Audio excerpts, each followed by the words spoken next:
Hello and welcome to Space Code Foundation's interview series for women of color in space. I'm Nivedita Raju, Director of Legal Affairs and Research. Space Code Foundation aims to improve minority representation in the international space sector, starting with women of color. And so each episode of our interview series invites different speakers, different experts in the field to share their experiences and advice for young professionals and students. This week, we're excited to invite Anuradha Damale. Anuradha is a researcher at Vertic and the UK director of the Women of Color Advancing Peace and Security Group. Welcome. Hi, thank you so much for having me. It was really nice to hear someone say my full name correctly for the first time in such a long time. Well, that's also what the series is about, so I'm happy to be. So Anu, you have a remarkable skill set in space security, and you have both a science and policy background. Could you share a bit more about your educational experience and your journey to Vertic? Well, firstly, that's incredibly flattering. Thank you. I come from an area in West London called Southall, which is an incredible, they call it Little India here. And I went to a very standard state school. We didn't have a lot of funding and so on and so forth. I just knew I liked science. I liked planes. I liked everything you threw at me. I just found it really interesting. And so it kind of made sense to me to apply to do physics or engineering or something like that at university. And I'm trying to compress this story as much as I can. But essentially, while I was at university, I realized that I was engaging a lot with the governance and policy side of things. So I loved physics because I loved the idea of answering questions and answering unknowns and dealing with all of that. But I also loved space, and I loved the idea of learning more about our own society and our own planet by studying the differences and seeing how we became what we are. I also think Earth looks gorgeous from outer space. It's just so pretty. And so while I was at uni, several political things happened. The Trump administration came into action. Brexit happened. There were a lot of things going on internationally, at least in the West, classic, that dominated our headlines. And I found myself being drawn to these conversations and wanting to be involved and doing a lot of advocacy work in my own time, and eventually realizing that I really cared about how science, policy, governance, all these things interface with each other.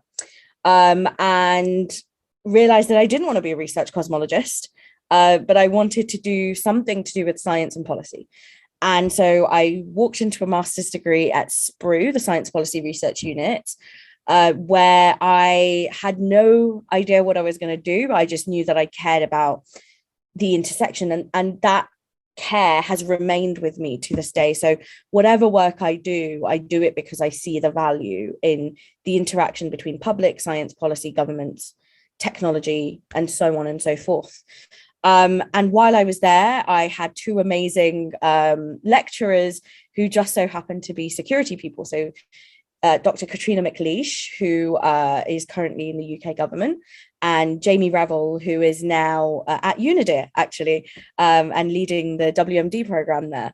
And they both exposed me to this world. I remember being in a sort of biosecurity simulation, and I was like, oh my God, this is insane. I love it. Like, it's so interesting to see how irrationality can impact decision making in these intense processes. And I thought this is the way to go. And I moved away from space for a while, and I worked in nuclear, and I still do. But the more I thought about it, this systems theory way that my brain works, the more issues I saw in space, security, safety, sustainability popping up. I realized that actually a person like me, who is so interested in systems theory, who has experience in security, and has very luckily been trained in the language that both policymakers and scientists understand, needs to be promoting a systems approach to space security, to space safety, to space sustainability. And that's why I got to Vertic after applying for 59 jobs. I'm not joking. I applied to 59 different jobs in the security sector. I'm pretty sure I ended up where I did because I was meant to end up where I did. I'm really happy at my job, but there was no active space security work there. So when I joined as an intern, then a research assistant, and now an assistant researcher, I am now at a point where I am able to push this work at an organization that has legal, policy, and technical expertise. That's really impressive. And it's a shining example for those of us who are inclined towards different fields. And this brings me to my next question, because you had earlier mentioned to me that space security has to be interdisciplinary. But unfortunately, the way that our systems are currently designed, there seem to be very rigid approaches to exploring different subjects in schools and universities. So how could we begin to change this kind of thinking? In short, I think one of the things that if I had the time, I would advocate for so many things, but this is one of them. I think science students need to have social sciences as part of some aspect of ethics training, social sciences training as part of their university degree, at the very least. So this, I had in my physics degree, in my final year, they introduced a physics in society module, which wasn't compulsory, but I thought, that's great. That's perfect for me. And I learned about the sort of brief history and philosophy of science, about the dual use component of a lot of the work that we do as scientists and technology people and engineers, and how often you can miss. I think the saying is, you miss the forest for the trees, because you're so focused on your individual aspect and becoming great at it that you forget what part you're playing in a greater system. And I think if I had to make one recommendation, it would be that where possible, if people are doing STEM degrees, then there needs to be a degree of literacy and knowledge on the ethics philosophy of what they're doing. At the same time, I think civic education, which I know in India, because I lived briefly in India, we had to do civic education. In this country, civic education is lacking massively in the UK. And I think an understanding of how our political systems work and what role they play in greater society is incredibly important. I know that a lot of the younger generation actively goes out of their way to learn, but not everyone has the time, the money, the privilege to be able to do that. I did not. When I was younger, I actively sought it out because I knew that I'd have to, and because I was proactive, but that it's not possible a lot of the time. So I think the impetus comes from every side. So as someone from a STEM educational background, I can speak on that behalf. When I was doing a policy degree, it was in science and technology policy, so it was very specific to that. But I think more collaborative project work at universities as well, encouraging STEM and non-STEM students to work together on projects, is a good idea. But at the end of the day, this is going to come from how universities are modeled. And often they're modeled as businesses and pipelines into big, say, military organizations or companies. So yes, there are surface level improvements that you can do, but there needs to be a paradigm shift towards how we treat education in general as well. Very insightful points, and also contained several useful recommendations for our educational institutions. Unfortunately, this kind of thinking is also reflected in our own sector, and we see very little cross-collaboration between different professions. Do you have any advice for students and young professionals who want to start breaking out of these silos? Yeah, I mean, the security field, which is primarily the field that I work in now, is very well known for people sticking to their lane and this whole idea of protection of knowledge and whatnot. And it's very dated and, in my view, counterproductive, because if you don't get new people working on a project, it will never be best idea wins. It will always be the same idea wins. That's a conversation for a whole other podcast. But in terms of collaboration, see, I find it hard you should never assume that everyone has the same level of comfort where they go, right? For me, I tend to be quite shameless because my parents brought me up to be quite forward. But I know how lucky I am that happened. So when I got to my workplace, I immediately was like, well, why aren't we working with the other teams on X, Y, Z? Why aren't we collaborating with them? Because space, for instance, needs legal people, technical people, policy people to all be working in the same space, pun intended, and also with industry and so on and so forth. So when I got there and I realized that we had all these capabilities, I was like, well, look, this is prime opportunity for us to be doing something useful and good. And yes, it will take time, and yes, you'll have to push, and it shouldn't come down to you, but latch on to any support you get. So I got really lucky again, and my senior management endorsed the work that I was doing because I showed them what value it brings. The other thing is latch into your collaborative networks, and really sort of talk to people in networking institutions. So not necessarily where you work, but where other people come together, so such as WCAPs, and talk a little bit about what work you're doing, what work they're doing, and how that could work together. WCAPs will come to you later, I'm sure. But my recommendation is think big, because, don't assume that it's always going to work out. But the bigger you think, the more you're going to cover in ground. And also learn from the mistakes of the past, I think, is a really important thing to see. I think a lot of the issues that we're seeing now with treaties or laws or regulations that were formed 50, 60 years ago is that because they were for a single purpose or a limited set of purposes, they weren't going to ever be fit for purpose at a time where everything is so collaborative already. We live in such a connected economy, climate, food, agriculture. All of these things are connected, and we still treat security like it's not part of that greater connection. And I think learning from the mistakes of the past and the myopicness now, things like the Outer Space Treaty worked as a framework back then because space was used differently. But now it's changing and it's developing. And so we've got to learn from the mistakes of the past and sort of not try and always go for the traditional way. If it works, it works. If it doesn't, find a way to augment it and eventually shape it into something that does. Since you mentioned WCAPs, could you please share more about the organization's initiatives and how women and other gender minorities can get involved? Sure. So Women of Colour Advancing Peace and Security was set up by now Undersecretary of State Bonnie Jenkins, who was an ambassador at the time. And it started off in DC as an organisation that provided a network, a platform and a space for women of colour to develop their skills and share their work within peace, security and conflict transformation. I had followed WCAPs for a while, but was very tired of waking up for 1 a.m. meetings because of the time difference. And so when I met Ambassador Jenkins at a event for some work we were doing together, I mentioned that I wanted to set up something in the UK that was for minorities. And we decided that the most efficient way of doing it was setting up WCAPs in the UK.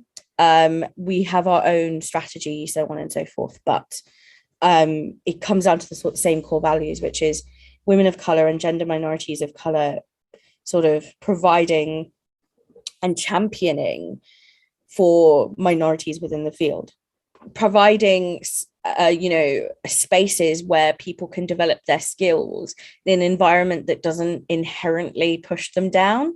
So this whole cliched safe space, it's actually a good thing because it's a space where you can learn about yourself and hone your skills in a space which is designed to be equitable, to go out and do what you do best in the world. And it also sort of champions this idea that security is meant to be for everyone, peace is meant to be for everyone. And so everyone should be involved in those decisions when it comes to policy making and governance. Could you maybe describe the hurdles that you faced that led you to do this crucial work at WCAPs? Since I moved from Southall to Durham, so Southall was, 3 people in my year of 400 were white. And most people were on free school meals. We didn't have a lot of funding. It wasn't a great school. And then I went to Durham, where it was majority white. A large chunk of people were privately educated. I went from someone that was rejecting my identity to embracing it because I realized that it actually made me who I was. My experiences made me who I was. But then I realized that actually people were always going to view me in a different way. And that is the harsh truth of it. We can go into why and what, and, the types of discrimination we face change by country, change by region. Every country has its own version of discrimination. But in this country, the idea of tokenism, or the idea of, you only got this because you're a woman of color, or, oh, you're doing a physics degree, so you must be doing finance as your goal, like you want to work in the city, it got a bit much. I didn't see myself in the field. And as I got older and started working, I realized that actually the spaces I need to develop my skills and the empathy I need to receive is from people that have had my experience. Now, we're never going to get that perfect because every individual is different. You can't, the whole point of having women of color spaces is that advocacy for just women will always benefit women at the top of the pyramid and then stop. Women are not a homogenous group, but neither are women of color. We have disabled women of color, people from religious minorities. We have trans women of color, we have trans women, and every single person's experience is different. But if we can help even bring that one step closer, then that's something. And I found that going to events that were pioneered by women of color and for women of color made me feel safer and more heard than being at just women's events. And this experience was shared by quite a few people that I know. So yeah, like I needed a space to learn how to be the best me, I guess. Organizations in the space sector are now starting to look internally to address this lack of representation. And as you just mentioned, women of color is not one category. There are so many different things that we need to be aware of. And I think I'll use the quote that you mentioned on our last conversation, that diversity itself does not automatically lead to equity. Could you describe the challenges here and how they could be tackled more effectively? Sure. So it's difficult to list challenges because I think they're unique to each individual. What I will say, though, is organizations need to stop treating diversity as an end goal and treat it as a process, diversification almost. You're not trying to come to a number, you're trying to change your strategy and shape it so that it creates a space where everyone is doing the best that they can and is feeling safe to do so. Like I think often that when you make decisions for one small group with one small group in mind to make things easier for them, you're actually helping everyone. So for instance, flexible working hours for new parents, actually that means that if that is applied throughout the organization, then people can commute in and out if they've got children, if they've got parents that are poorly, so on and so forth. It makes their life slightly easier. And so it's just a more thoughtful approach, I think. Don't aim to tick box, don't aim to say, hey, we've got a new woman in charge, so we've solved everything. If that woman doesn't actually represent the change that a feminist lens or a person of color lens would bring. I think a lot of the times people assume that people of color initiatives and feminist initiatives are all about individual ethnic groups. And yeah, they are sometimes, but they're also about a change in paradigm and a change that we view work and we view each other and we value each other. I think that if companies stop treating diversity as a tack on, then that will be a great starting point. Thank you for sharing your experience and advice with us, Anuradha. Your inputs on interdisciplinary approaches and how to more effectively address representation in our organizations is especially valuable. Space Code Foundation will announce details for its next episode soon.